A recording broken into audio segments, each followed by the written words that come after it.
आपण पाहत आहात राईट न्यूज, बातमी आहे तशी। सांगली जिल्ह्याला हादरवून सोडणाऱ्या 14 वर्षीय वेदांत बंडगर हत्या प्रकरणाच्या निषेधार्थ आज सांगलीत सामाजिक संघटनांच्या वतीनं कॅन्डल मार्च काढण्यात आला। सांगली मिरज रोडवरील शहीद अशोक कामटे चौकापासून विश्रामबाग येथील क्रांतिसिंह नाना पाटील यांच्या पुतळ्यापर्यंत हा कॅन्डल मार्च काढण्यात आला। या मार्चमध्ये पीडित बंडगर कुटुंबियांसह विविध राजकीय पक्षांचे पदाधिकारी, सामाजिक कार्यकर्ते आणि मोठ्या संख्येनं नागरिक सहभागी झाले होते। हातात मेणबत्त्या घेऊन सहभागी नागरिकांनी वेदांत बंडगर याला न्याय मिळावा तसेच या प्रकरणातील आरोपींवर कठोर आणि जलद कारवाई करण्यात यावी अशी मागणी केली। यावेळी परिसरात शोकाकुल वातावरण निर्माण झाले होते। वेदांत बंडगर यांच्या हत्येनं संपूर्ण जिल्हा हादरला असून या घटनेविरोधात नागरिकांमध्ये तीव्र संताप व्यक्त होत आहे।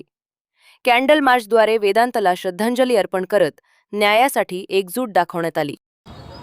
सांगलीमध्ये एका कोवळ्या मुलाची, वेदांतची ज्या पद्धतीनं हत्या करण्यात आली तो अतिशय अमानुष आणि भयंकर अशा पद्धतीचा प्रकार आहे आणि संपूर्ण कायदा आणि व्यवस्था कोलमडून पडलेली आहे याचं ते द्योतक आहे।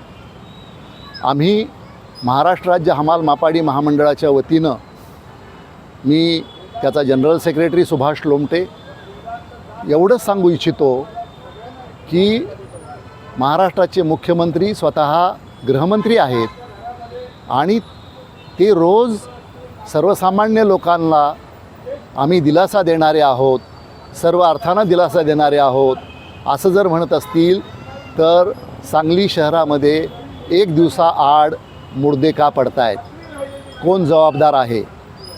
ह्या ठिकाणी मी हेही सांगू इच्छितो की वेदांचा प्राण पूर्णपणे वाचला असता जर आदल्या दिवशी कोळेकरनी तातडीनं त्यांची तक्रार नोंदवून घेतली असती आणि त्याच्यावरती कारवाई करण्याचा संकेत दिला असता, पण ते केलं नाही। याचा अर्थ एका अर्थानं या हत्येमध्ये तो जो कोणी गुंड आहे त्याच्या इतकंच इथलं पोलीस प्रशासन आणि कोळेकर देखील जिम्मेदार आहेत। आम्ही महामंडळाच्या वतीनं मुख्यमंत्र्यांना भेटणार आहोत, उपमुख्यमंत्र्यांना भेटणार आहोत, पोलीस प्रमुखांना भेटणार आहोत आणि त्यांना इथली कायदा आणि सुव्यवस्था तातडीनं सुरळीत करा, लोकांना विश्वास द्या, शांततेचं वातावरण निर्माण करा। ते जर केलं नाही तर आम्ही महाराष्ट्र राज्य हमाल मापाडी महामंडळाच्या वतीनं राज्यभर याच्या विरोधामध्ये रान पेटू आणि उद्या रस्त्यावरती येऊन आंदोलन करायची जर पाळी आली तर ते देखील आम्ही करू। एवढाच इशारा आम्ही मुख्यमंत्र्याला आणि गृहमंत्र्याला देऊ इच्छितो। आपलं नाव पूर्ण? सुभाष लोमटे, सरचिटणीस, महाराष्ट्र राज्य हमाल मापाडी महामंडळ। आपण पाहत आहात राईट न्यूज, बातमी आहे तशी।